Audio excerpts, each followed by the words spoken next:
کرونا اومد و تمام کنسرت ها کنسل شد. نشستی خونه. چی شد که مونولوگو شروع کردی و اگر کرونایی وجود نداشت یه همچین پروژه‌ای رو شروع می‌کردی؟ کرونا باعث شد که خب من نشستم خونه، هیچ کار بیرون از خونه نداشتم و دیدم چی کار میتونم بکنم توی این تایمی که عملا بیکارم. خب من یک پروژه‌ای و همین پروژه همچین آلبوم تقریبا متفاوتی با کار قبلیم 2.5 سال پیش میخواستم انجام بدم. تا وسطای راه رفتم ولی نتونستم تمامش کنم و پسش بر نیومدم. گفتم ببینم میتونم دوباره اون حرکت رو از اول شروع کنم، به سرانجام برسونم. به زانیار گفتم و یکم مشکلات بزرگمون ترانه ها بود، چون فضای موزیکا فرق میکرد. اصلا دیگه نمیتونست ترانه‌های عاشقانه داشته باشه و اینا، اصلا تو مودش نبودم. هیچ ارتباطی خودم نمیتونستم برقرار کنم با ترانه عاشقانه تون بره زمانی، با اون جنس موزیکام اصلا نمیخوند. با زانیار نشستیم فکر کردیم و من اینتروی آهنگ حباب رو سر اون پروژه قبلی که میگم ناتمامون داشتم. ریتم موزیک و یه حدوداً بیس لاینش رو داشتم و گفتم آقا از این شروع کنیم ببینیم که میتونیم استارتو بزنیم. گیرمون هم روی ترانه بود. نشستیم و دیگه هرچی فکر کردیم به این نتیجه رسیدیم که خودم باید کاری بکنم، چون یه چیزایی تو ذهنم بود. زانیار میگفت آقا من دقیقاً متوجه نمیشم منظور چیه، که مثل قبلی‌ها نمیخوام باشه. خب چی باشه؟ یه چیزی بگو من متوجه شم. و خب خیلی کار سختی بود برای من، تا حالا ترانه نگفته بودم. ترانه که حالا اگه بشه اسمش رو گذاشت. یه روز نشستیم و با هم ملودیشو اول ساختم. یا اول ملودی بود که شعر هم یه چیزایی که خودت آره روش همونجوری خونده بودی. یه ملودی ساختم، یه سری مهرم روش گفتم. شعری که معنی نداره فقط روی ریتمه بهش میگم مهر. یه مهرایی هم روش گفته بودم و یه سری کلمه‌های جالبی همینجوری الکی توش بود. زانیار گفت آقا این چند تا از کلمه‌هاش باحاله، یعنی میتونه این مثلا به یک سوژه تبدیل شه و اینا. و تو 2 ساعت فکر کنم تونستیم ورس یک و کورسشو بگیم. اونجا احساس کردم که یه استارتی یه اتفاقی افتاد. آره. باورم نمیشد، چون خیلی دوست داشتم نتیجه کار رو و این باعث شد که ذره اعتماد به نفس تمام کردن این آلبوم رو به دست بیارم. و دیگه رفتیم جلو و ادامه داستان دیگه. پس حالا اگر کرونا نبود یعنی اینو شروع نمی‌کردی؟ کرونا نبود اصلا نمیتونستم، چون نیاز به یک تمرکزی داره تولید یک آلبومی که یک دست باشه. اصلا تولید آلبوم خیلی تمرکز میخواد. خب من سالهاست آلبوم تولید نکردم. آخرین آلبومی که تولید کردم بی‌مرز بود که به صورت آلبوم هم منتشر نشد. سینگل. کرونا باعث شد که خب این تمرکز به دست اومد. اینش خیلی خوب بود. بعد تو این آلبوم 3 تا آهنگ اینسترومنتال هم هست، یعنی بی کلام. این از کجا شروع شد؟ چون که این یکم ریسکیه که بیای 3 تا آهنگ بی کلامو بذاری توی آلبوم. مخاطبی که داشتی تا الان یه همچین انتظاری نداشتن ازت. کار به اینجا رسید که آلبوم شد 5 تا آهنگ. به 5 تا آهنگ رسیده بود. گفتم آقا بقیه شد چیکار کنم؟ گفت خب اینسترومنتال 2 تا ترک اینسترومنتال بذار تو آلبوم. نه این نبود، یادت رفته. چرا همین بود؟ نه همین بود. نه این نبود. چجوری بود؟ اولین ترکی که با پیانو فقط زده بودی قرار بود که روش شعر بیاد، وکال داشت. این قرار بود که وکالش کنی. کدوم؟ اولی که زدی فکر کنم اسمی الان یادم نیست کدومه. همون آره جاز. آره جاز. اونو زده بودی.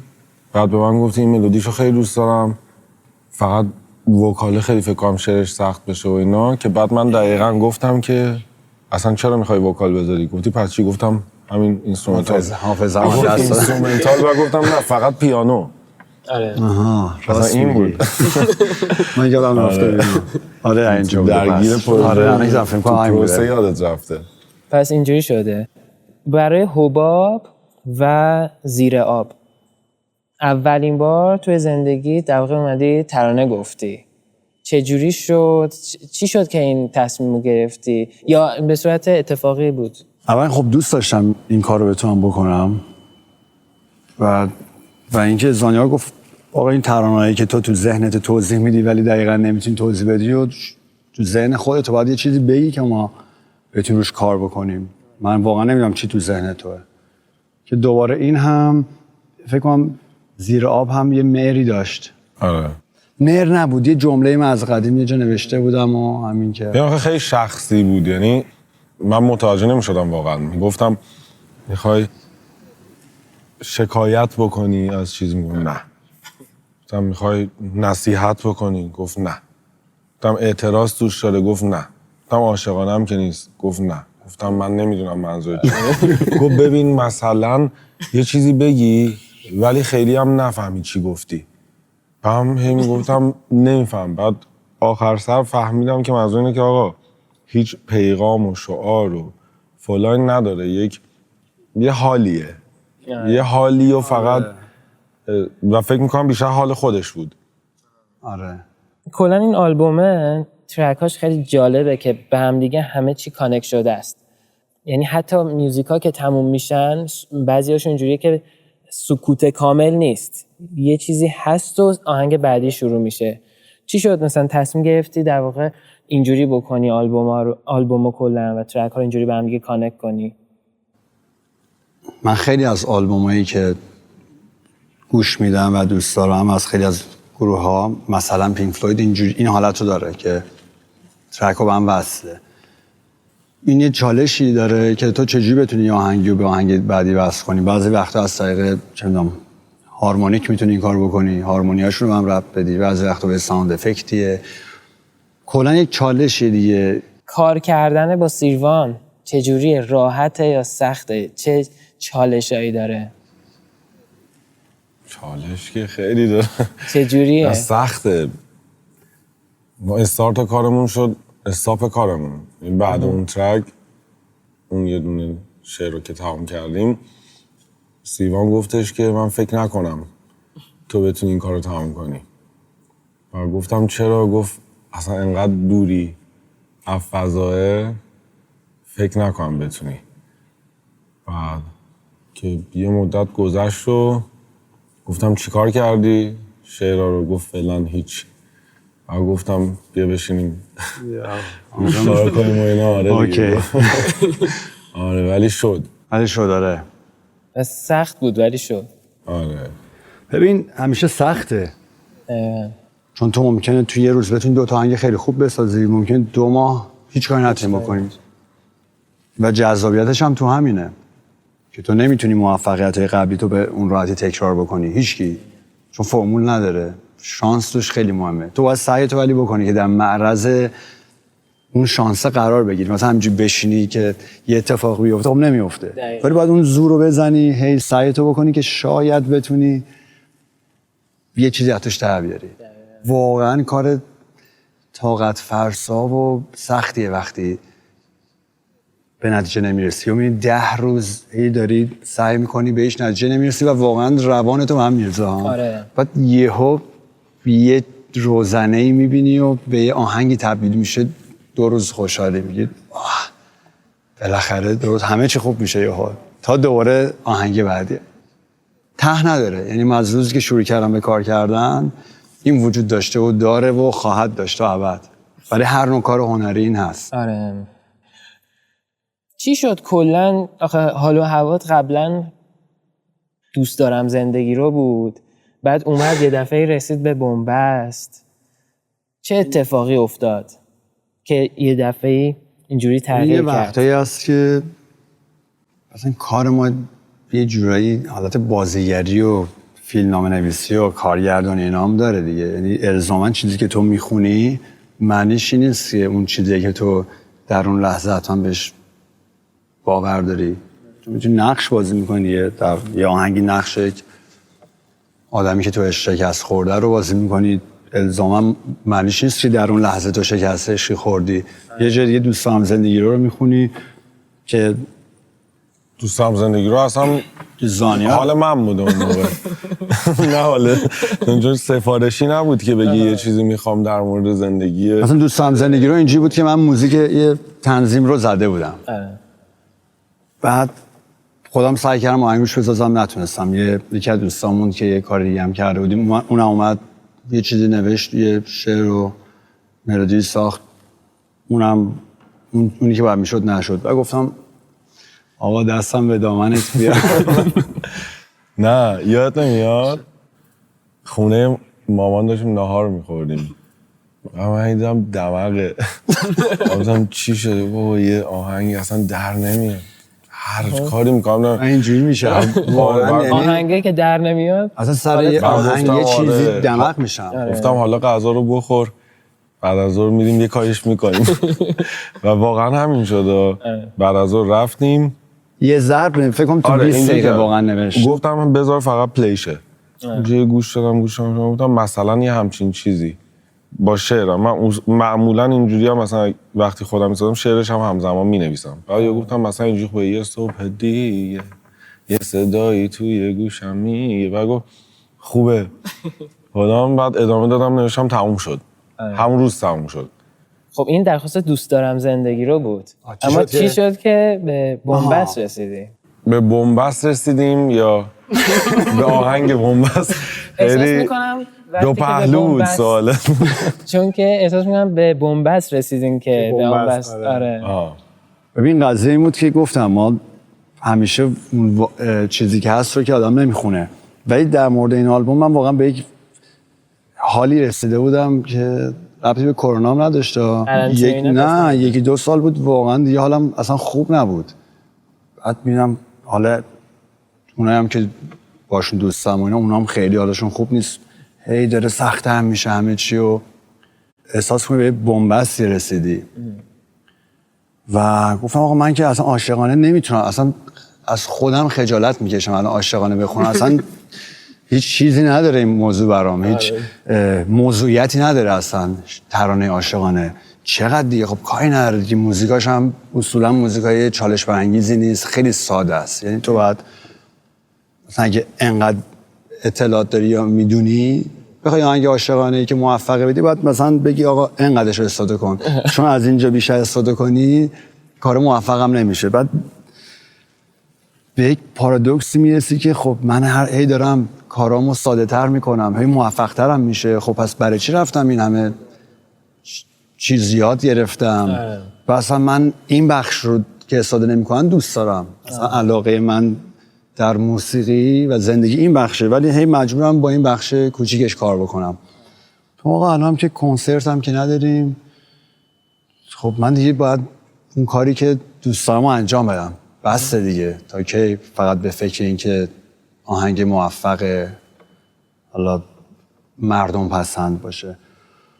و اون چیزی که تو ذهنم بود، تو ذهن زانیار بود، 5% رو فکر کنم تو این آلبوم اجرا کردیم، چون واقعیت قضیه فکر کنم مثلا 20 برابر اون بنبستی که تو ذهن حالا من یا زانیار یا فکر کنم اطرافیانم بوده 20 برابر حداقل این چیزیه که توی آلبوم می‌بینیم. در این حدشو تونستیم. یعنی خیلی بنبست بزرگتری بوده. آره. این الان خیلی بنبست کوچیکه. ولی خیلی برام جالبه که از این بنبسته به یک آلبوم تونستیم برسیم. میگن خیلی هنر تو سختیه و هنرمند باید سختی بکشه و عذاب بکشه. من اصلا اعتقادی به هم چیز ندارم. ولی تو این آلبوم تاثیر داشت دیگه. این چیزی که من یادمه اینه که مثلا واقعا تو گفتگوهای بین خودمون مثلا از 2-3 سال قبل واقعا همش دغدغه‌های مثلا سیروان رو اینو میدیدم که این فضایه باید شکسته بشه و فکر میکنم هم بخشش به خاطر مخاطب بود. یعنی تو انگار یه در عین این که دوست داشتی فضا رو بشکونی یه ریسکی هم نسبت به پشتوانه قبلیت میدیدی. و الان دیدی که شاید الان مخاطبم دیگه مخاطبی وجود نداره. نه ببین نه کرونا باعث شد که حس کنی مخاطب هم میتونه بهتر همراهی بکنه باهات. من یه همچین حسی رو دارم. امروز دیگه مثل قدیم نیست، مثلا 20 سال پیش که شما یه آلبوم میدی 4 سال تور اون آلبوم رو طرف میده. الان یه آهنگ میدی موفق میشه 6 ماه بعد میگن آقا کار جدید ما میخوایم. در تمام دنیا اینجوری شده. خیلی خوب سرعت مصرف موزیک رفته بالا. برای همین همیشه تو وقتی داری کنسرت میدی دغدغه اینو داری که خب آهنگ قبلیم گرفت، اثرش داره میپره، 4 ماه دیگه من باید یکی دیگه بدم. بعد توی مسابقه هم میفته دیگه، با خودت، با بقیه، با مخاطب. حالت اعتیادی داره این داستانه. کرونا باعث شد این اصلا قطع شد. تو دیدی میبینی اصلا کنسرتی وجود نداره که من الان بخوام به این فکر کنم که هیت بعدی رو بدم که دوباره کنسرتم موفق‌تر شه. خب پس خیلی مهم نیست اصلا این آلبومم بیاد هیچ مخاطبی نداشته باشه. توی این آلبوم مونولوگ من وقتی گوش میدادم دقت کردم دیدم که از لحاظ وکال خیلی عوض شدی، مخصوصا توی میوزیک منو ببخش. یعنی فریادایی که میکشی قشنگ به اون ژانر میخوره و کاملا مچه.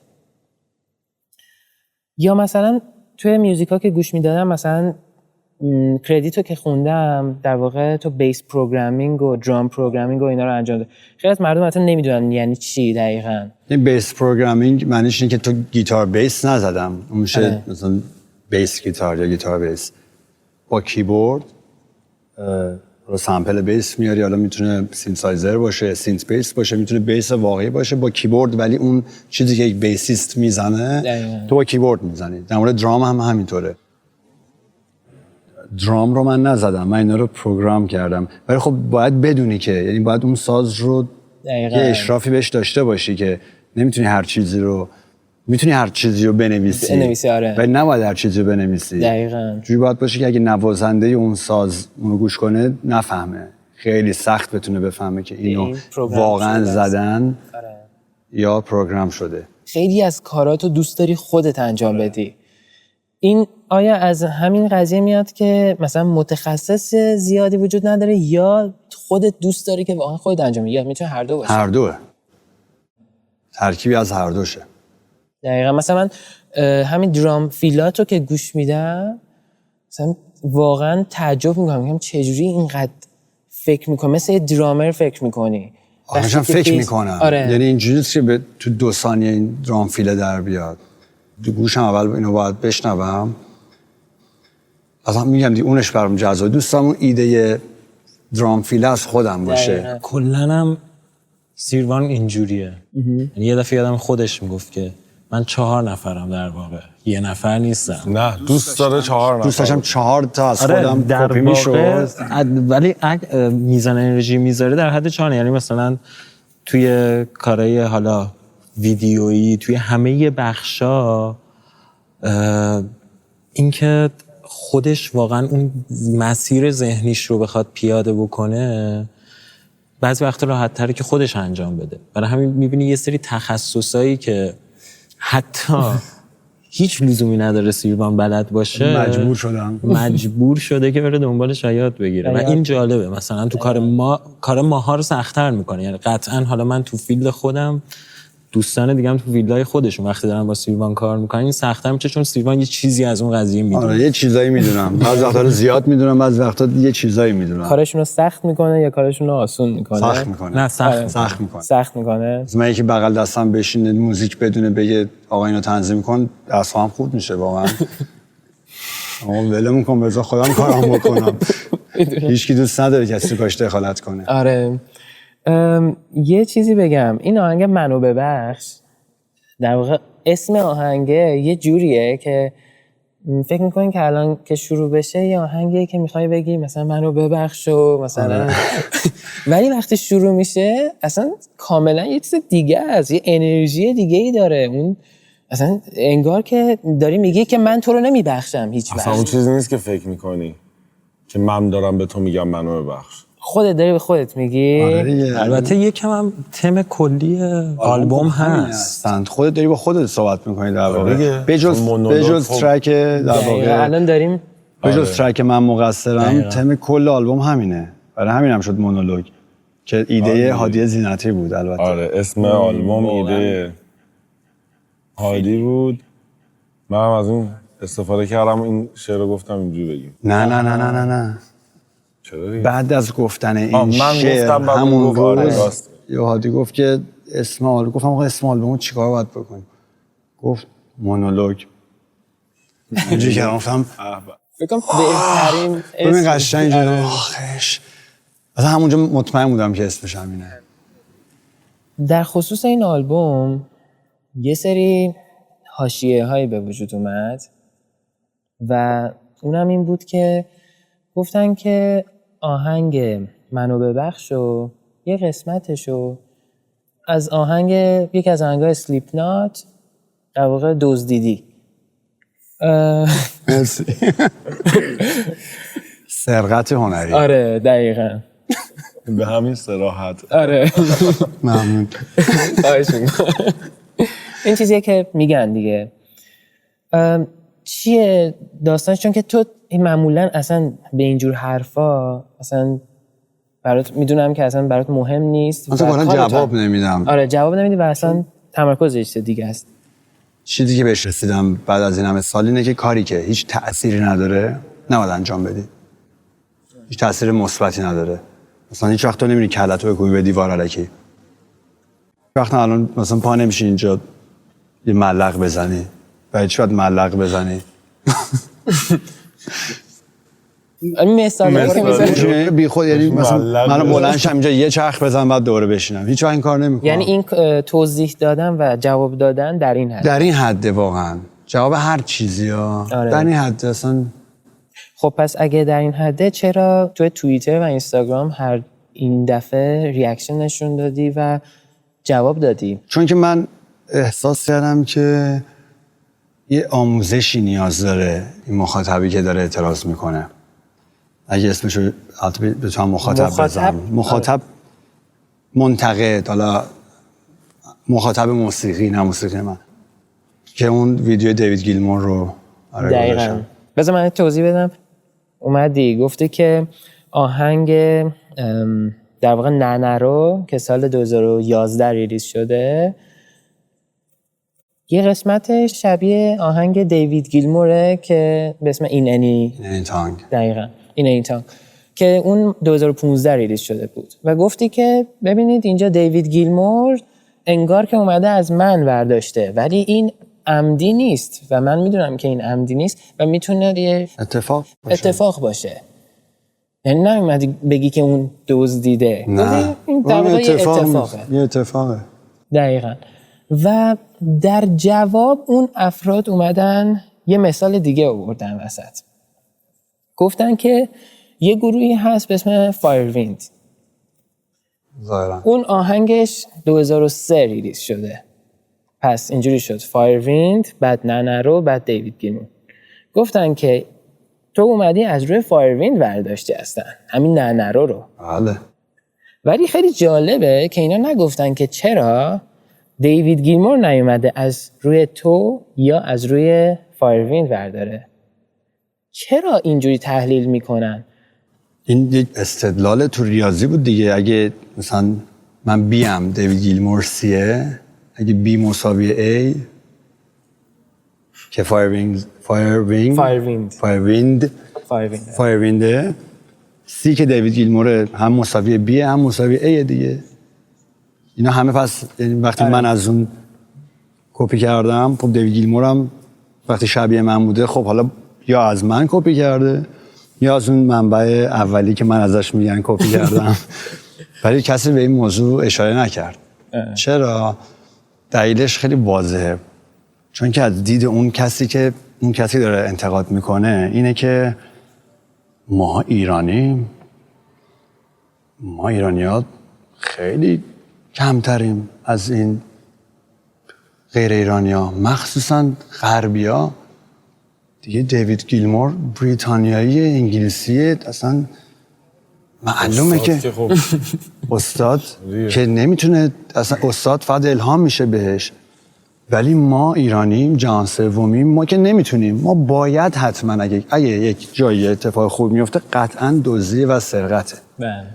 این از اون عدم داشتن اعتماد به نفس کافی در مورد ایرانی بودن بعضیا در واقع سرچشمش اونه که من اصلا همچین اعتقادی ندارم. من معتقدم شما میتونی ایرانی باشی، هندی باشی، آمریکایی باشی، کرد، لور، هر نژاد و چیز داشته باشی، به مقدار مساوی دسترسی به اطلاعات الان داری.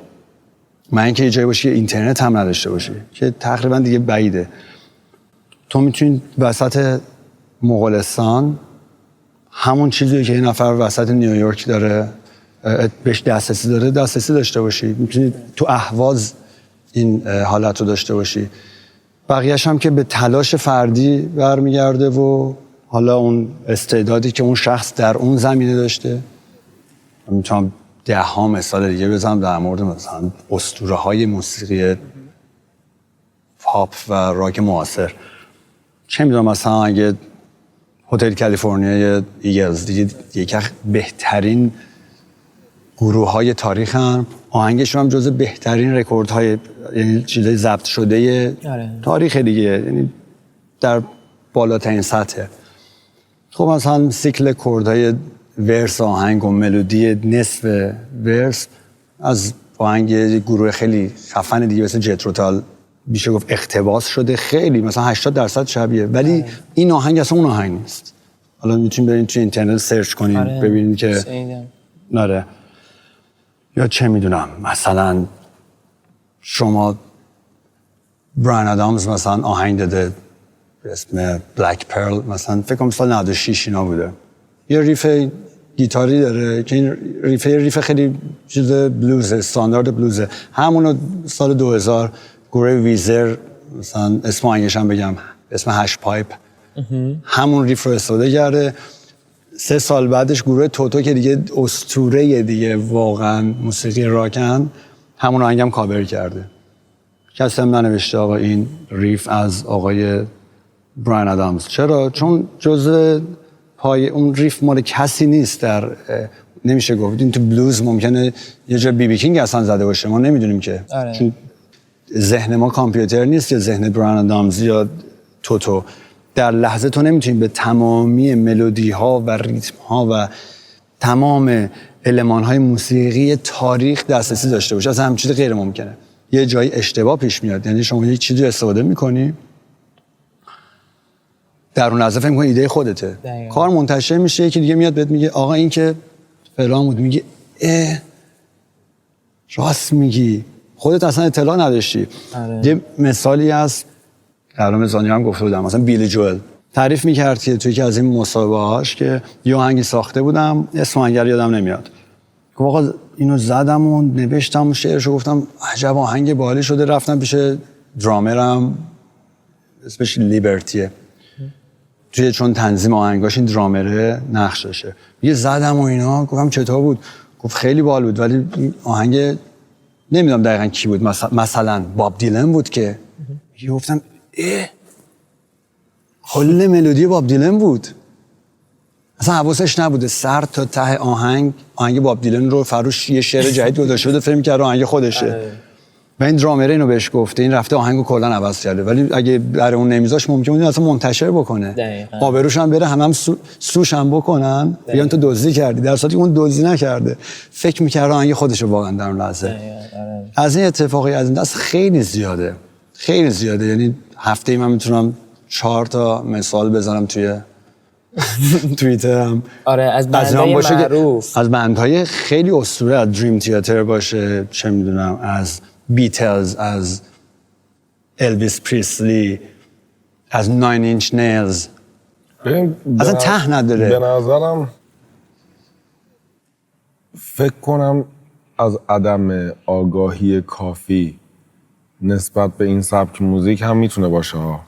یه مثالی با هم صحبت میکردیم زدیم، گفتیم آقا فرض کن 2 تا موسیقی سنتی رو ما داریم ایرانی، 2 تا خواننده هم متفاوت خوندن، خیلی هم معروفن. در دستگاه سگاه یکی دوتا گوشه‌ای هم که مثلا از اون دستگاه هست و جفتشون بهش اشاره کردن. خب خیلی پیش میاد دیگه هم چیزی.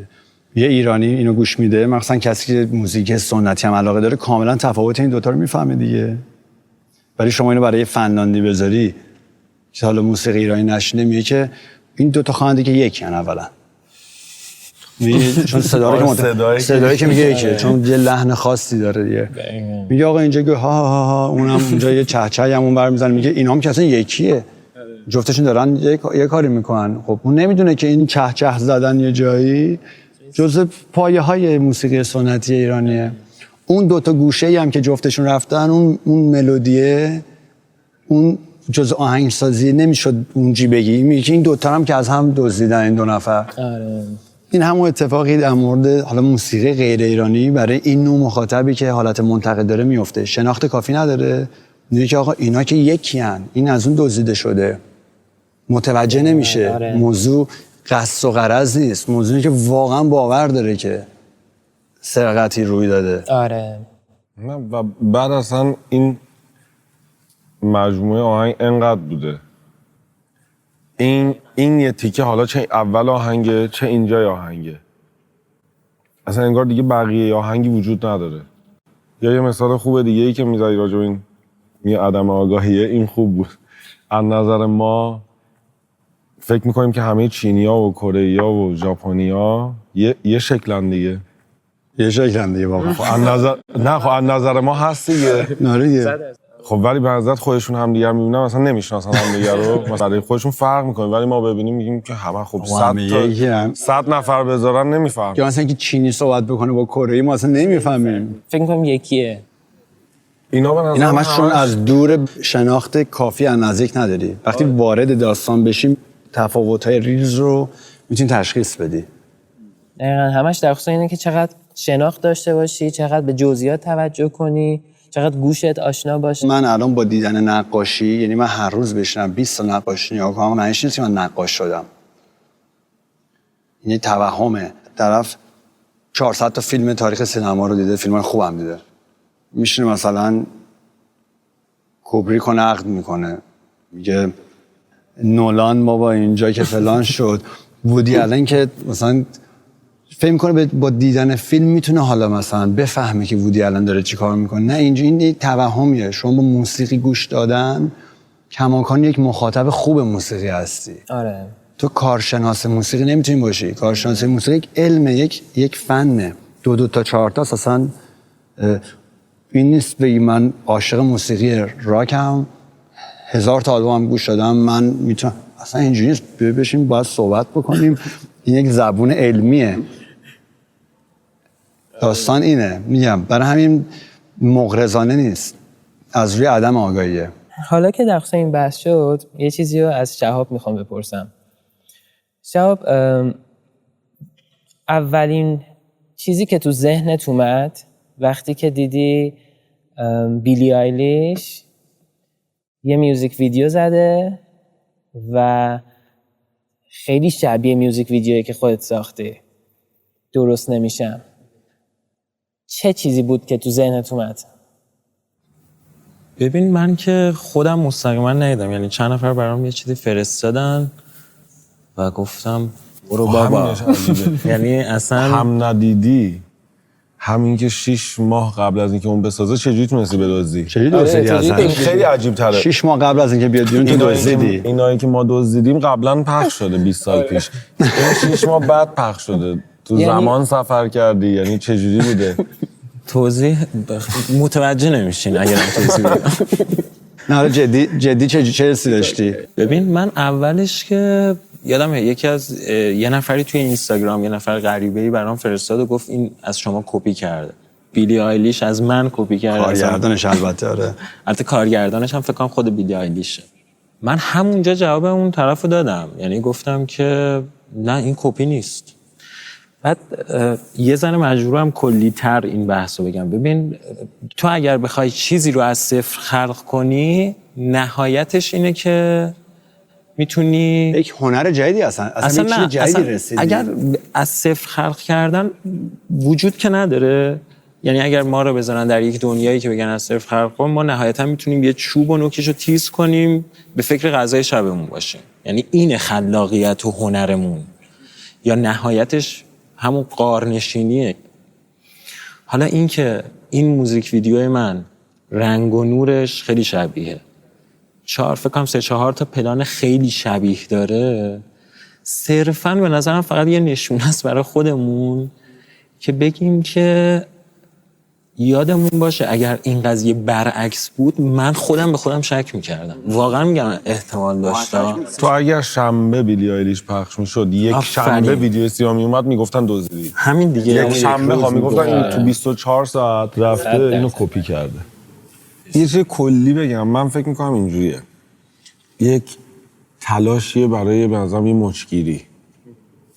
حالا انقدر از یه تیکه از یه موزیک از 100 تا موزیک رو پیدا میکنن، طبیعه آخه بالاخره من تونستم مچو بگیرم، بقیه‌اش هم پس پیدا میکنم. اگرم پیدا نکردم من پیدا نکردم. من پیدا نکردم. من یه همچین دیدم، یعنی تو میگی مغرضانه نیست، من میگم خیلی وقتا مغرضانه هست.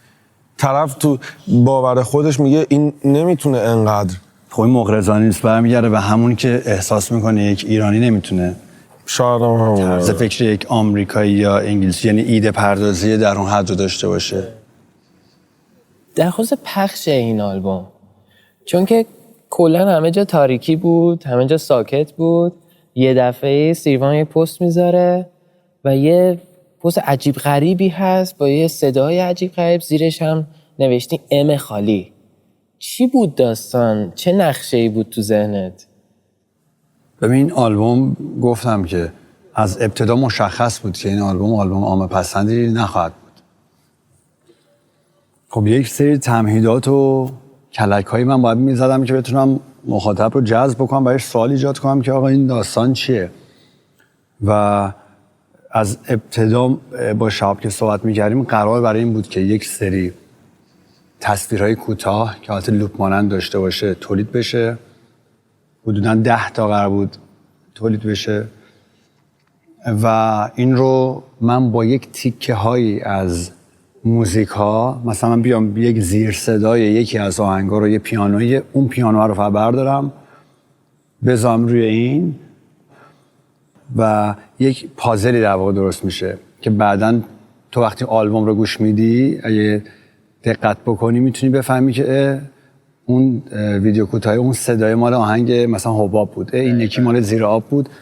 خب این کشف ها خیلی حال میده با آدم، یعنی من خودمو در جای مخاطب میذارم، دوست دارم برام همچین سوال های طرح بشه، جذابش میکنه. خیلی جالب بود، ویدیوهای خیلی جالب بودن، آدم که نگاه میکرد در واقع روانی میشد، یعنی اصلا چون که لوپ هم بود. آره.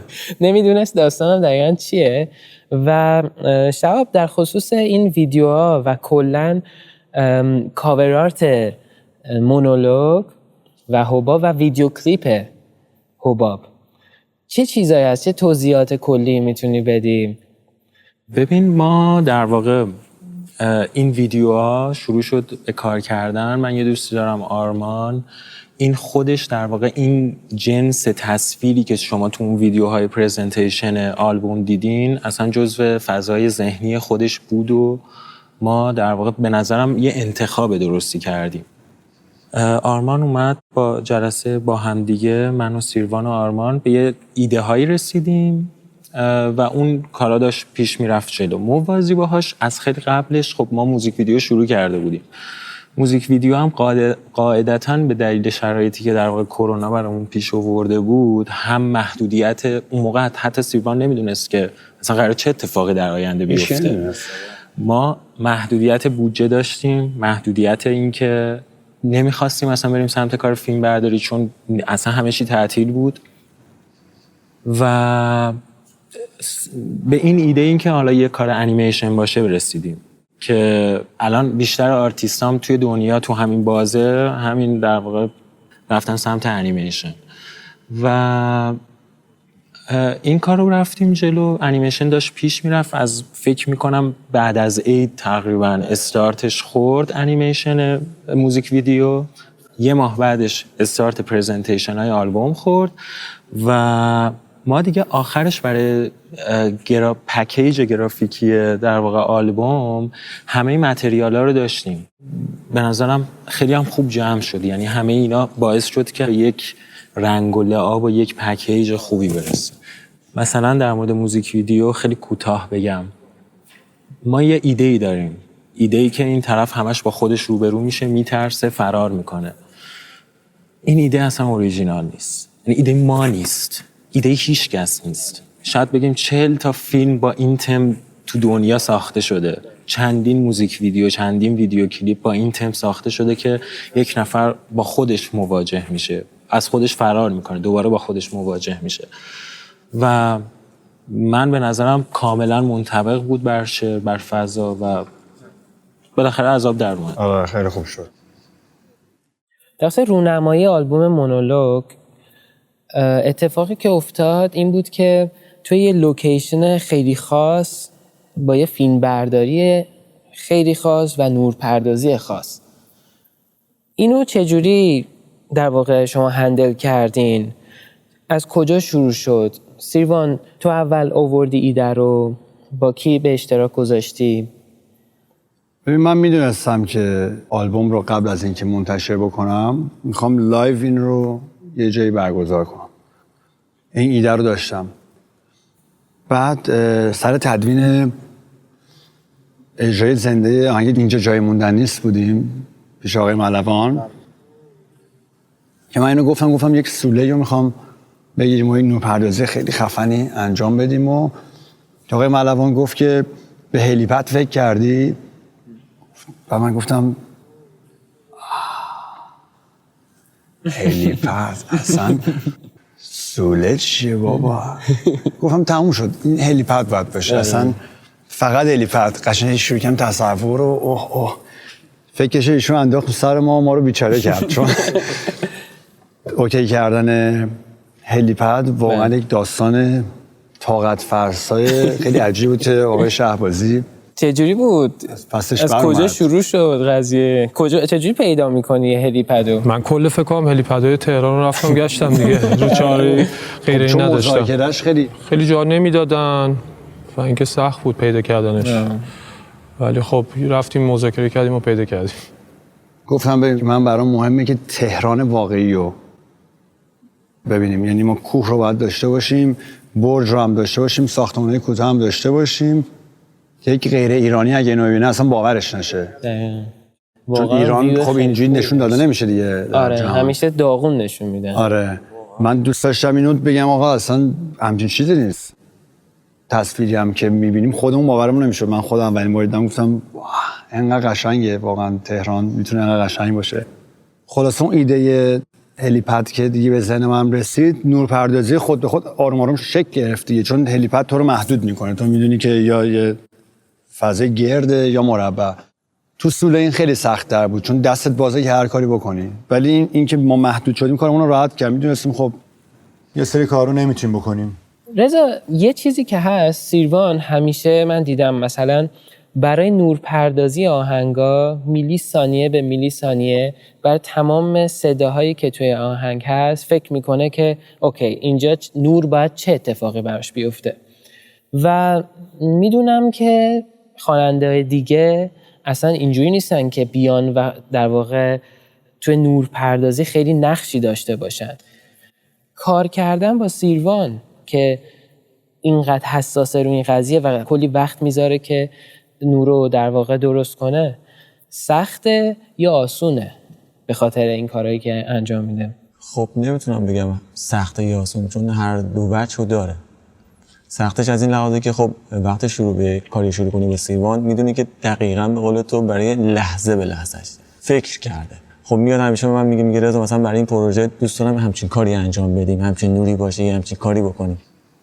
خب منم سعی میکنم اون سلیقه‌ای که خودش داره رو یه خورده رنگ و لعابشو بیشتر کنم، کم و زیادش کنم. یه جایی با هم شینیم بحث می‌کنیم در مورد موضوعی که این برای این پلان مثلا چه نورایی لازمه. سیروان خودش یه دیدی داره نسبت به این موضوع که دوست دارم این رنگ باشه، این شکل باشه، این قاب باشه.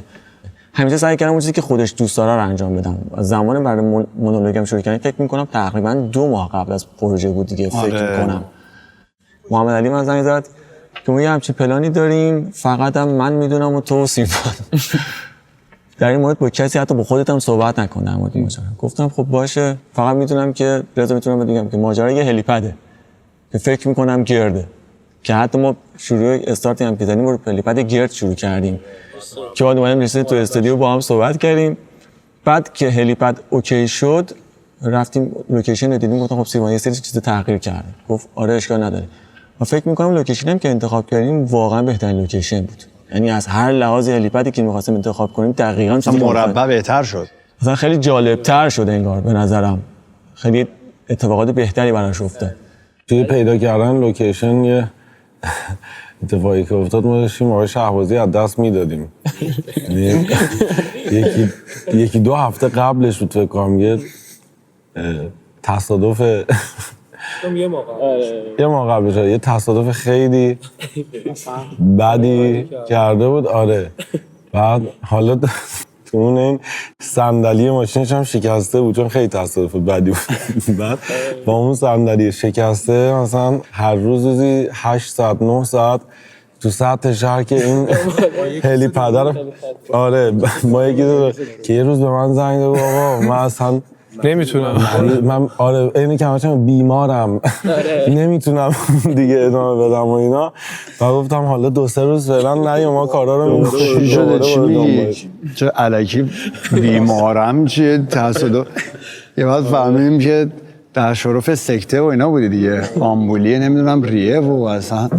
بعد به آقای خسروی گفتم که آقا من حالم خیلی بده، اصلا شاید من دیگه نتونم ادامه بدم، چون فقط هلیپد پیدا کردن نبود که تمام داستانا رو بعد دنبال می‌کردیم و اینا. تو کار ولی ما چیز حرف وجود خوبی نداره. زدن، گفتن که تو نه گفتید شما که گفتی که در حال کار کردن شهید بشی بهتر از اینه که تو خونه بمیری. کلا یکی از نکات این پروژه این بود که 5-6 تا اتفاق وجود داشت که هر کدومش اگه میافتاد کل پروژه این 5-6 ماه کنسل میشد. مثلا اگه بارون میومد تموم بود، اون روز اگه باد میومد تموم بود. مجوز مثلا فیلمبرداری هوایی ما یه روز دیرتر اگه میومد 2 روز دیرتر میومد کنسل بود. مجوز پخش لایو استریم این داستان 2 ساعت دیرتر می اومد کنسل بود. یه موضوع هم بود این وسط که بعضیا میگفتن که این چه جور لایویه، چون که در واقع این ضبط شده بود و بعداً به صورت لایو استریم شده بود. میگفتن این چه جور لایویه، ما وقتی لایو میبینیم انتظار داریم که همون لحظه اتفاق بیفته. اون موزیک شما میشنوین لایو ریکورد شده، اسم این اجرای لایو دیگه، یعنی اجرای استودیویی ما داریم یا اجرای لایو داریم. خب این اجرای لایو بوده. اجرای لایو معنیش این نیست که الزاماً شما در همون لحظه باید مثلا ببینید. چون مثلا رفتین یوتیوب لایو اجرای گروهی رو میبینید، خب همون لحظه که اجرا نمیشه. اسم دیگه جز این وجود نداره. بگیم لایو مرده مثلا نیمه لایو. ماهیت موضوع لایوه. دقیقاً. این در اون لحظه که انجام نشه اصلا نمیشده که. آره چرا نمیشه؟ اینو میخوام یه توضیح بدیم. الان گفتیم دیگه یه بارون ساده، تعویض باتری این درون که داره فیلمبرداری هوایی میکنه تایم داشت. آره اینا همه چیزایی که شما نمیتونین اینو روی لایو حساب بکنید. اینترنت فرستندتون قطع شه، اینترنتتون اون روز خرابه، چیکار می‌خوایم؟ اصلا میوزیک هم به هم میریخت، یعنی اجرا دیگه نمیتونیم وسط. یک پروژه‌ای که مثلا 5 ماه هر روزش فکر شده، هزینه شده، این همه آدم، خیلی آدم، مثلا فکر کنم 40 نفر اون روز 50 نفر آره 50 نفر اون روز اونجا بودن. فقط تیم فیلمبرداری هولوش 30 نفر آقای ملوان بودن. صدا بوده، ما بودیم، تدارکات بوده. خب نمیتونیم تمام اینا رو ما بیایم به قضا و قدر محول کنیم. حماقت در واقع. و چیزی که مردم انتظار داشت، چون که مردم نمیدونستن اصلا قرار چه اتفاقی آره خب مثلا شاید انتظار داشتم ما نشستیم یه جایی خب اون آره در مثلا میشد. اینستاگرام مثلا آره لایو خوبه. اینستاگرام، ولی کاری که ما می‌خواستیم بکنیم این نبود. و خیلی بازخورد خیلی خوبی داشت. یعنی اون لحظه‌ای که من تو وبسایت نگاه کردم دیدم که نزدیک فکر کنم روز اول 20,000 نفر دیدن. یعنی من عددو 10,000 نفر سانس اول. آره سانس فکر کنم مجموعش هلوش 19,000 نفر شد. مجموع سانس اول و دوممون هلوش 19,000 خورده 20,000 نفر شد جمعش. که یه سری ممکن بود تکراری هم ببینن، یعنی میتونستن با اون بلیت دوباره ببینن. اصلا قرار بود 2 سانس باشه. قرار بود 2 سانس باشه. 5 تا بازپخش براش گذاشتیم که دوباره میتونستن ببینن. چون خیلی خوش گذشت. یه چتی بود اون بغل که خیلی حسه حالا خودت هم شرکت می‌کردی، زانیار هم بود. اونایی که مخصوصا روز اول بودن یکی از جالب واقعا شیرین ترین تجربه بود. خوش گذشت واقعا. احساس می‌کردی که الان تو یک فضایی هستی با اون تعداد آدم، همه با هم صحبت می‌کردن، این انرژی حس می‌شد، شوخیایی که می‌کردن. خیلی خیلی باحال بود، خیلی باحال بود. مرتضی، فیلم برداری و کارگردانی این پروژه چه چالش هایی داشت و آیا اصلا چالشی داشت یا به صورت خیلی روون پیش رفت؟ میخوام ببینم چه تجربیاتی هست که میتونی با من به اشتراک بذاری. خب ما یه مقدمه‌ای داشتیم که این کاری که انجام دادیم با جناب خسروی فکر کنم 7میه یا 8مین کاریه که من دارم این رو تجربه میکنم و در خدمتشون بودم و این کار یه اتفاق مثل همه کارهایی که هر دفعه یک نوآوری و یه اتفاق خاص توش میافتاد که بعداً سورپرایز میشدیم که اصلا چی فکر میکردیم چی شد. این که دیگه خیلی خفن‌تر و خیلی باحال‌تر شد. ما باید بین تصاویر، انتخاب لنز، انتخاب دوربین، نور، همه اینا یه هارمونی رو پیدا میکردیم که با شرایط سختی هم که اون بالا داشتیم که شهبازی استرس میداد که احتمال داری یه روز بیشتر نباشیم مثلا توی اون فضای خیلی کوچیک 10-12 تا کامرامن و به اصطلاح گروه تصویربرداری هوایی و هماهنگی این داستانا همش چالشه، همش نگرانی و استرسه و رسیدن به یه اتفاق درست واقعا یک حال خوب به آدم میده و به نظرم این اتفاق یک چالش خیلی بزرگ بود، یک اتفاق خیلی خیلی باحال بود تو سطح به نظر من خاورمیانه یا اصلا بحث خاورمیانهش به کنار، من اصلا کارو خاورمیانه خیلی خوبه. عالیه همه چی خاورمیانه. واقعا نیست پیدا کنیم. خب اگه هست پیدا کنیم. من خودم به شخصا فکر کنم 5 سالی که داریم با هم کار میکنیم، درسته؟ کاری بود که من وقتی خودم داشتم لایو نگاه میکردم خودم احساس غرور میکردم اینکه تو این پروژه سهمی داشتم، اصلا کاری به اینکه چی کار کردم توش ندارم. خودم اولین بار دقیقاً تو همون لایو استریم اولی دیدم کوالیتی نهایی شد، چون من فقط سر تدوینا بودم و هیچ وقت کوالیتی آخر ندیده بودم. روی پروژکشن تو خونه دیدم. من هیچ وقت با کار خودم وجد خیلی بعیده. مثلا ممکن توی ساخت یا آهنگ یه لحظه واقعا یکی دو جا مرمور شدم خودم. خیلی عجیب بود برام. البته خب چون تو پروژکشن داشتم میدیدم و صدای موزیک زیاد بود، اصلا خیلی بزرگتر هم داشت. اولین بار بود همچین حسی خودم با کار خودم تجربه میکردم. یه چیزی که فکر میکنم تو این قضیه این کلا این اتفاقی که افتاد خیلی مهم بود این بود که همه چی از قبل برنامه‌ریزی شده بود و وقتی اتفاق افتاد خیلی حس خیلی خوبی بود که ما همه چی رو خوب جلو بردیم. یعنی با یه اتفاق میتونست واقعا همش عقب بیفته جابجا بشه ولی همه چی با برنامه‌ریزی خوب پیش رفت. دقیقاً میتونم بخوام اینجوری بگم، اینجوری که مثلا سیروان نویسندگی کرده بود، این کار نوشته شده یه فیلمنامه شد و سناریو نویسی شد. لحظه اولی که استارت این آلبوم خورد اصلا به همچین چیزی من فکر نمی‌کردم. تهش این نبود. خیلی بزرگ شد، هی بزرگ شد، خود کارا پیش میرفت. نیاز به زحمت کشیدن و کوشش، جوششی بود اصطلاحاً، خیلی کوششی نبود. خب بچهای بند یه سوالی دارم ازتون. توی این پروژه کلاً همه چی رو یکم سیروان سعی کرده بود که سیکرت نگه داره و میدونم که شما تا لحظه آخر نمیدونستین اصلا لوکیشن فیلم برداری قرار کجا باشه. چه حسی داشتین؟ به جز من البته. میدونستی؟ 2 روز قبل اجرا اومد تو گوشم گفت من میدونم کجاست. گفتم کجاست؟ گفت روی هلیپده. نه گفتم گفت خفنه. نه بله. تعقیب کردی آقای شهبازی رو و 2 روز تا بفهم. آره ببین کجا میره. آره پس آرش میدونسته. آره آرش میدونست. بعد چرا به بقیه نگفتی؟ خب سیکرت بود دیگه، اگر قرار بود بگی خودش میگفت قطعا. آره ولی خب خیلی کنجکاو بودیم که ببینیم مثلا کجاست. مثلا حدسایی که میزدیم خیلی عجیب بود که آخرش هم محمد تو گروه زد که یه لوکیشن فرستاد، یعنی نفرستاد لوکیشن. اول گفت بچه‌ها اونجا باشین، گفتیم کجا، که لوکیشن فرستاد، گفتیم که اینجا کجاست و اینا. گفت پشت بوم. آره گفتش که این پشت بومه دیگه. گفتیم همین این لوکیشنه که میگفت سیروان مثلا پشت بوم مثلا. آره. که دیگه بعد رفتیم اونجا. بعد محمد یعنی من اومدم رو پشت بوم گفتم که اینجاست. گفت نه اون پله‌ها رو بعد بری بالا. راه داری. آره بغل کولر دیگه رفتیم بالا. این باد هیبت و اینا دیگه قشنگ. در اونجا باد بردتون نه؟ چون که فکر کنم مثلا میکروفونا رو اینا رو قشنگ روز دوم پدال افکتمو خاموش کرد باد. جدی؟ آره یعنی پدال افکتم پایین بود اومد بالا قشنگ. نه اونطور نبود که ببره، ولی پایه ها رو اینا رو آدمو نمیبرد. نه آدمو نمیبرد. میکروفون نیما روز دوم تا دم اجرا باد بود. یعنی خیلی عجیب بود. خیلی هم شانس آوردیم که بارون نیومد چون هوا ابری شد یه لحظه. هواشناسی چک کرده بودیم فکر کنم سیروان. هواشناسی که حساب کتاب نداره. حساب نمیشه کرد.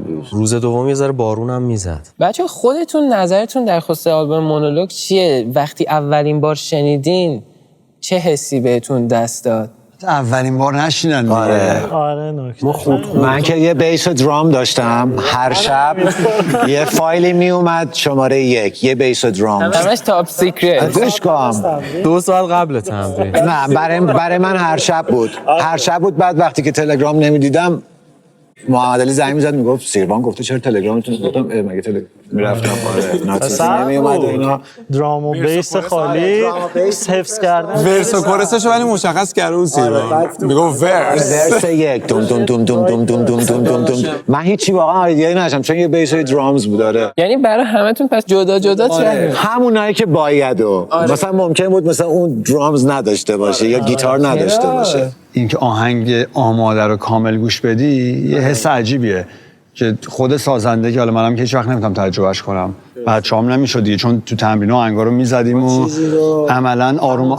آره یعنی یهو نشنیدم. آره در عمل میرفتیم سر تمرین یه بار پلی میکرد سیروان و همونجا شروع می‌کرد. آره حالا ما لاینامون رو گوش داده بودیم. از قبل گوش داده بودن. آره ولی کاملش رو گوش نداده بودیم. خب خوبش این بود که ما با همون بیس و درامز اومدیم و سر تمرین اون زدیم. نه اومدیم مثلا امیر لاین خودش رو میزد، نیمان لاین خودش رو میزد، آرش اونی که داشتیم و میزدیم بعد میفهمیدیم که مجموعه قضیه چیه. چقدر جالب. از راه دور اینجوری جدا ترک‌ها رو فرستاد و آخر سر به هم دیگه کانکت شد و نتیجهش هم خوب شده.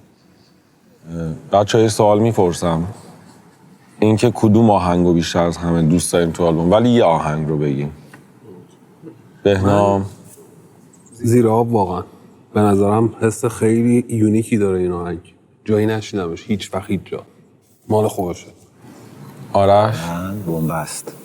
حسش دهه 70 بود و همچین بیسلاینی هیچ وقت تجربه نکردم. با اینکه اگه بخوام بشکافیش بگی که ساده است، خیلی ساده است و من تا الان چیزی نزده بودم و به جز اون کلا حس موزیک به نظر من بنبست. زیرا یاشا. منم بنبست و البته بین بنبست و منو ببخش نه یکی دیگه. آره یکی سخته. بنبست. آره همون حس امیر. منو ببخش واقعا. اصلا کانسپتش از اول تا آخر، لیریکس، اصلا همه چیش خیلی همزاد پندریش خیلی همه آهنگ دزدیه دیگه. آره پرحاشیه ترین. نیما. من زیر آب. آره حسش زیر آب. فعلا زیر آب 2 نفر. بنبست 2 نفر. محمد علی. منم زیر آب. از اولین باری که گوش کردم فکر کنم بین ترکایی که گوش کردم از همه قشنگ‌تر بود.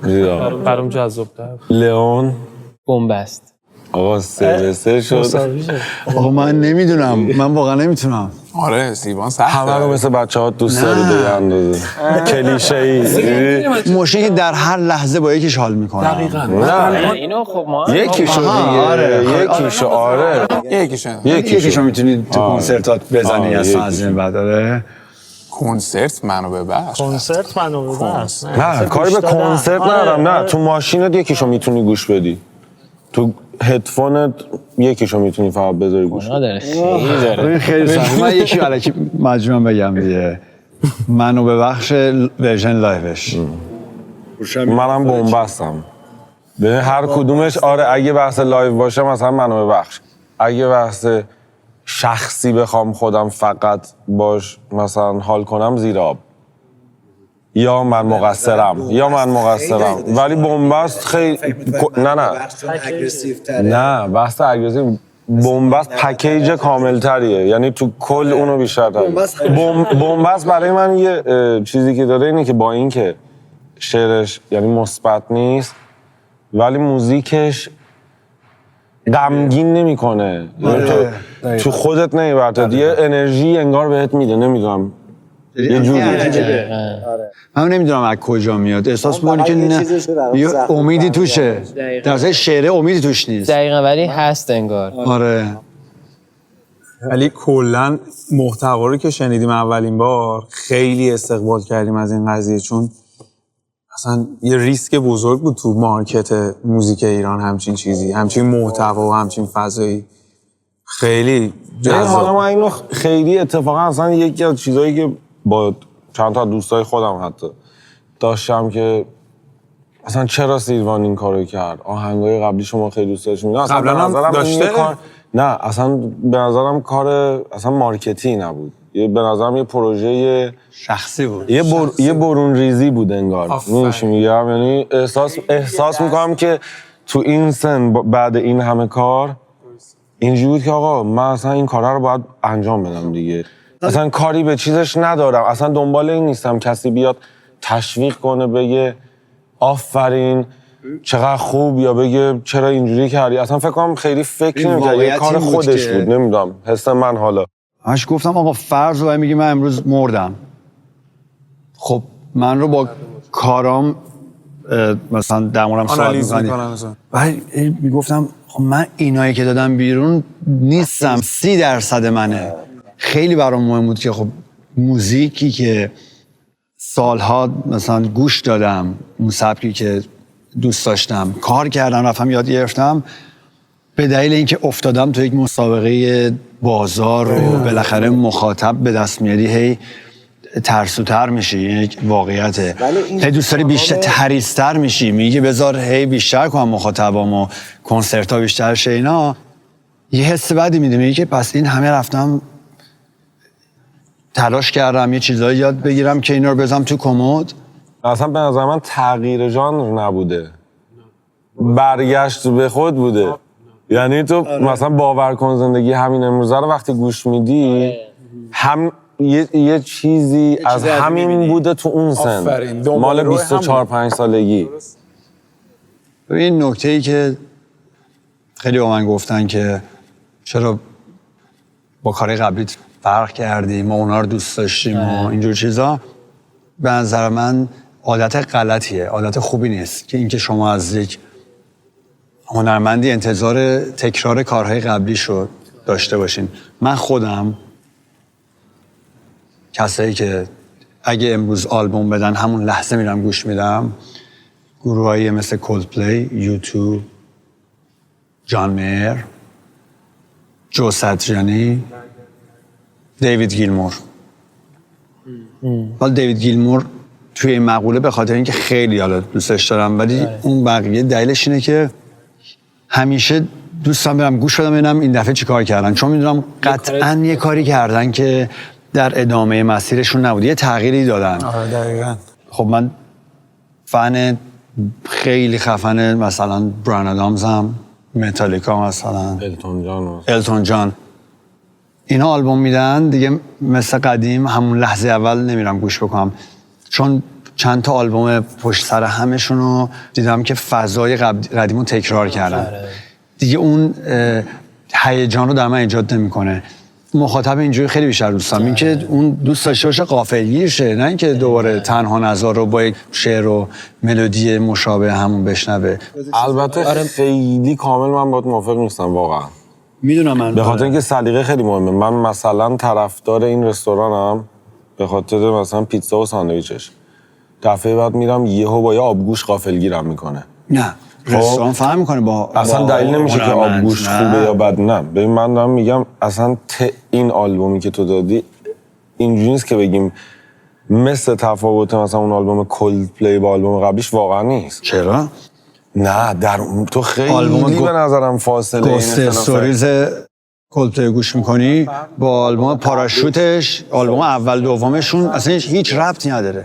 به نظر من اون هی باز نرمترش کرده.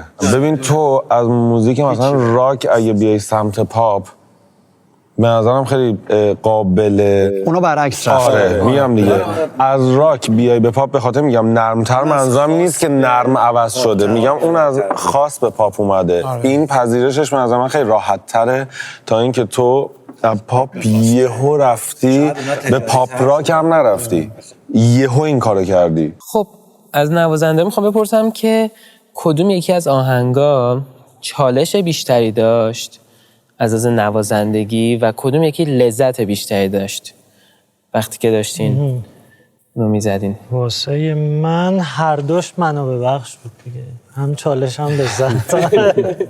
آره و همیشه قبطه میخورم ای کاش تو آلبوم هم درام لایو ریکورد شده. نه چرا؟ من قبول ندارم. حالا من این دلیل رو بگم که توی بخش اول من داشتم اینجا گوش میدادم که سیروان در مورد این VST و اینا داشت توضیح میداد که پروگرامینگ درامز و بیس، و بعد توی بحث خودمون تقریبا صحبت تناقض داشت که گفتیم منو ببخش و من ورژن لایوش رو بیشتر دوست دارم. به واسطه اون ژانری که این ترک حالا یا کلیت این آلبوم داره، به نظر من اگر لایو ریکورد میشد خیلی درست. من دلیلم بگم چون 9 اینچ نیلز مثلا گوش میدی 99% ترکاش لایوش خیلی بیشتر حال میده. دقیقاً. خب خیلی این برای من جذابه که استودیو یه چیزه تو لایوه بتونه ببره تو رو به 2 لول بالاتر. آره آفرین دقیقاً قبول دارم. این یه حال مضاعفیه، یعنی تو لایو خودت غافلگیر میشی. من خودم تو لایو میبینم چقدر بالاتر شد دیگه. دوست دارم اون رو تو استودیو هم همومی بود چون اون من بودم، خود من بودم. اینجا تو هم توش دخیل شدی. تو هم توش دخیل شدی، یک اتفاق دیگه افتاده. یا مثلا آهنگ جزر پیانوی آخریه خیلی اصلا عجیب شد. من لایوش بیشتر دوست دارم. من اون خیلی لایوش دوست دارم. ولی توی آلبوم حاضر نبودم اونجوری باز اون اتفاق بیفته. انگار همه چی کنترل شده است تو آلبوم، چیزی که من حس کردم. خب بر همین یه دست ولی توی لایو ما یه کمی آزادی عمل داشتیم انگار. خب اینش باحال دیگه. اینو من دوست دارم که استودیویی کنترل شده باشه، تو لایو یه اتفاقات دیگه بیفته. مثلا دیدگاه اینه. آره ولی من بیشتر رو بحث حسش میگم دیگه. ولی میگم که من لایو خب ولی من لایوشو گوش میدم اگه گوش بدم اونو. معمولا توی خیلی از آهنگایی که هممون خودمون میدونیم مثلا ایندی رو مثلا لایو یه حس و حال دیگه، اصلا اونی که تو آلبوم اصلا حال نمیده. اصلا خیلی خفن تره. من موقعی که زیر آب و سیروان آرپجش رو فرستاد گفتم خب اومدم شروع کردم به ترانسکرایب کردنش، دیدم که نمیشه. چرا مثلا هی دنبال نوته میگشتم اینم نمیشه. گفتم خب سیم 6 کوکش فرق میکنه. عوض کردم اومدم باز آوردم نمیشه. هم چه دراپیه که این نمیشه. خلاصه گشتم پیدا کردم مثلا یه کوک عجیبی بود که مثلا خیلی چالش عجیبی بود. و بعد که دیگه زدمش و اینا دیگه تموم شد، اون خیلی چالش داشت که حتما ویدیو برای آنالیزش هم حتما میذارم. 100% خیلی جذابه و لذت بردم که 100% منو ببخش. 100%. خب یاشا کلا منو ببخشید. تو چی؟ یاشا نخوابی؟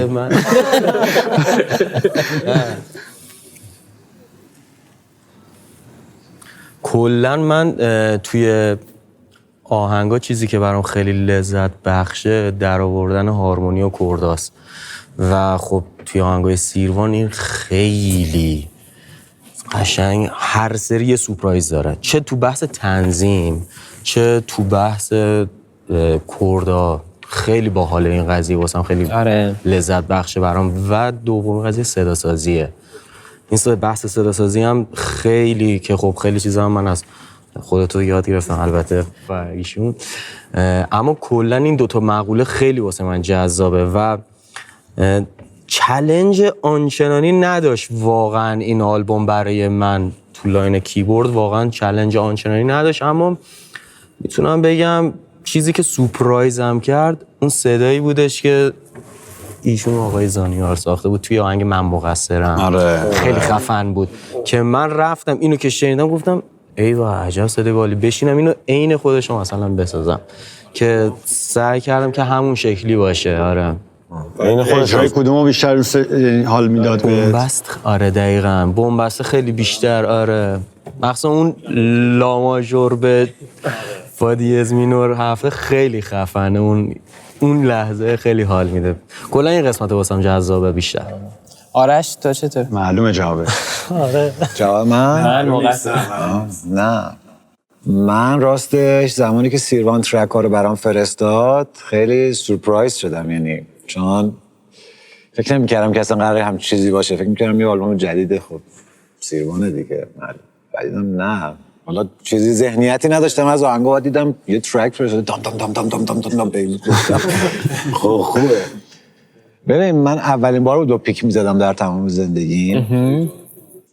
آره و خوبم زدم. آره خدای خودم راضیم از اینکه برای اولین بار گرفتم، مثلا همیشه با انگشت میزنم، اینکه با پیک گرفتم، با پیک زدم. تنها چالشش برام این بود چون من خیلی سعی میکردم که تمیز باشه، چون این رول و دایوینگی که بین سیما داشتم خب این میتونست هم خیلی کثیف باشه شاید و یه چیز دیگه بود برام. اصلا تنها چالشی داشتم این بود، ولی بیس لاینا رو اگه با فینگر میزدم، با انگشت میزدم، اونقدی برام چالش انگیز نبود.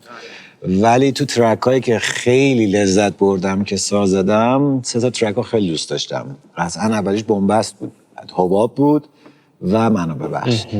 این 3 تا ترک ها من خیلی دوست داشتم. توی بقیه ترک ها هم که بودم خیلی بیشتر بک‌گراند بودم. بعد اسمش یادم نمیاد، فرسلس من مقصرم. اون یه سری تو اورجینالش یه سری پاساژایی زده بود که خیلی خوب بود. منم سعی کردم که 70%شو بزنم. آره چون یادم نمیمون دیگه، انقدر میگم تو تمرین بودیم، همه چی فشار بودی که فقط بزنیم. آره ولی کلا خفم. بهنام تو چطور؟ ببین خدمت عرض کنم که واقعا برای من کلا چالش بود، چون بچه‌ها همه با سیروان زده بودم و من خیلی تجربه نداشتم. 1-2 اجرا رفته بودیم با هم که اونا هم چند تا درد 3-4 تا ترک من توشون میزدم. کلا برام چالش بود با سیروان زدن، چون خیلی دوست داشتم اینو همیشه. و وقتی محمد علی به من زنگ زد گفت خودش میدونه من چه عکس‌العمل عجیبی نشون از خودم اصلا انتظار نداشتم، جیغ میزدم تقریبا. خلاصه کارا رو تو استودیو زده بودم، یعنی تقریبا 70%-60% رو زده بودم. گیتار خودم بود. ولی با این حال توی مثلا 3-4 جلسه که من تو تمرین بودم، حالا بچه‌ها بیشتر بودن، من یه مقدار دیرتر پیوستم، واقعا سخت بود برام کلا. ولی بخوام ترک بگم، خب ببین اصلا آهنگسازی سیروان، ببین یاشا حرفی زد واقعا درست بود. آهنگسازی سیروان کلا چالنجه بخوای بزنیش، چون یک نوت اشتباه بزنی آکورد کلا از بین میره، نابود میشه قشنگ.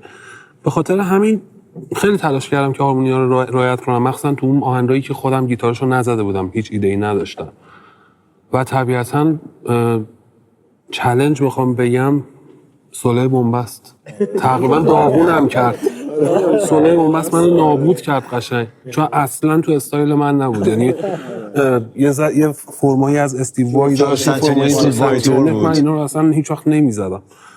فرمت ساز دادن کلا یه جور دیگه، خیلی اذیت شدم سر اون سولو. و بیشترین ترکی که دوست داشتم موقع زدن باز هم بومبست بود. اصلا شروع میشد من دوست داشتم هد بزنم کلا. اصلا عالی بود، خیلی خفن بود. من الان یه چیزی فهمیدم. چی؟ که تو اجراهای من اگه 3 تا نوت اشتباه بزنه انگار هیچ فرقی نداره. یعنی تو اجرای سیروان یه نوت اشتباه بزنه اصلا آکورد خراب شده. ولی تو آهنگای زانیار میتونی مثلا کلا 6 تا اشتباه میتونی مثلا هر چیزی یه بار گوش کن. آره اصلا خیلی خوب گفت. بهنام داشت میگفت ریاکشن زانیا رو بعد میدیدی. آقا منم بگم دیگه. آره چالش برای من از چه لحاظ؟ از همین لحاظ بچه زدن فکر کنم زیراب بوده. جذر بود. جذر بود. آره پیانو آخریه. من فکر کنم اونو راحت‌تر می‌زدی از از خوندن چی؟ ببین یه نوت اشتباه می‌زدم داغون میشد. داغون میشد. اون خیلی بعد خیلی با آروم می‌زدی تاچشو. اون خیلی برام آره ترسناک بود. ولی اجرای منو بخش حال میداد. چیز از وکال چی؟ وکال منو بخش خیلی خیلی حال میداد اجراش. اصلا کیف میکردم با اینکه بالاترین نوتی که میخوندم توی ناهنگ بود ولی عجیب بود. هر دفعه در میومد صدام. اصلا لایوش هم عجیب اصلا خیلی عجیب سی بمول میرفتی. خیلی عجیب میخوندی انگار مثلا دقیقاً. اصلا من اولین بار مثلا میگم یه چیزی مثلا یه چیز دیگه ای بود واقعا. یه چیز دیگه داشتم میشنیدم بعد میگفتم چه خوب میخونی اینا رو. اون خیلی حال میداد. خفنه همه چیز خوبه. اینجوری بخونی چون دوست داری. معلومه اینو دوست داری. آره اینو دوست داری. فکر کنم همینجوری داری میری کم کم به ما ترش کلا به نظر من هر هنرمندی هر آرتیست خوبی یک اتفاق بزرگ توی زندگیش اتفاق میفته. من فکر میکنم کل جمع ما بچه‌ها واقعا اتفاق بزرگترین اتفاق زندگیمون بوده در نظر هنری. من موافقید با حرف من یا نه؟ اگه پروژه های دیگه نداشته باشه خیلی خفن بوده. چی؟ اگه باز فکرای دیگه نداشته باشه اگه من که خودش یا زانیار ایپالی توی من واقعا برای خودم که این بوده تا الان. یعنی برای من این بوده. خب یعنی الان به این بسنده میکنه میگه جنبه مثبت داره جنبه منفی داره. چون بعد این اگر نتونی تو این یه لول دوباره وجود داره. ظاهر من بهش رسیدم. هر دفعه از آلبوم اولم که زدم تموم شده بعدی میخوام چیکار کنم. قشنگ اینجوری بودم میگم که من دیگه چیز بلد نیستم. اصلا و خیلی مصاحبم دیدم از خواننده ها و آهنگساز آرتیستای مختلف که همه اینو گفتن که دقیقاً میگید تموم شد دیگه بلد نیستم که من. ولی یه جوری اتفاقی میفته که باز میبینی که نه باز هست تموم نمیشه. نمیخوای بگی که برای دفعه بعد چه پلنی داری؟ یه پلنی دارم الان فعلا. 70-80% مطمئنم انجامش میدم. ولی من هیچ وقت نمیگم ایده هامو قبلش چون هیچ وقت مطمئن نیستم بتونم انجامش بدم و میگم خب من الان بگم مثلا فرض کن اسفند من میگفتم یه آلبومی میخوام بدم مرداد ماه. مگه میشه؟ اگه خودم اون موقع میگفتن همچین اتفاقی میفته باورم نمیشد. برام هیچ وقت قول نمیدم چون باید ببینیم انجام میشه نه. ولی یه ایده‌ای دارم الان که نمیتونی بگی. نه دیگه چون ممکنه نتونم انجامش بدم و یعنی یه جوری پس زایشم خدا رحم کنه. پس رفتیم توی پروژه دیگه. قشنگ اینو یه گیمه هی داره سخت‌تر و سخت‌تر میشه. شاید اینی که آسان‌تر شه نمیدونم. اما خوب باید باشه. اینجی باشه دیگه. نمیشه. الان باید یه ذره بیاد پایین دیگه. همینه که اینا هم یه چیز نابی از آب در میاد. امیدوارم. حالا باید ببینیم که میشه یا نمیشه. چون این لوکیشن هم خیلی عجیب بود اصلا دیگه. اصلا بالای اونجا وای میستادیم چه یه حس واقعا خروجی شد دیدیم اصلا من خودم سورپرایز شدم با اینکه توی خیلی حال داد خودی. ببینیم این بعدیه چی میشه. ببینیم کار بعدی دقیقاً چی میشه. حرفی نمون. سرد نیست؟ خیلی سرد. خیلی سرد. خوابتون نمیاد؟ بریم خونه دیگه. ساعت چنده؟ 7 صبح. 7:05 دقیقه صبح. هم دیگه منطقی که بریم تا خوابمون نبرده. مرسی تا الان. دوربین کدومه ولی مرسی که تا الان بودین. دمتون گرم. تمام. خسته نباشید. فرار کنیم. چقدر خوب تموم شد. آفرین.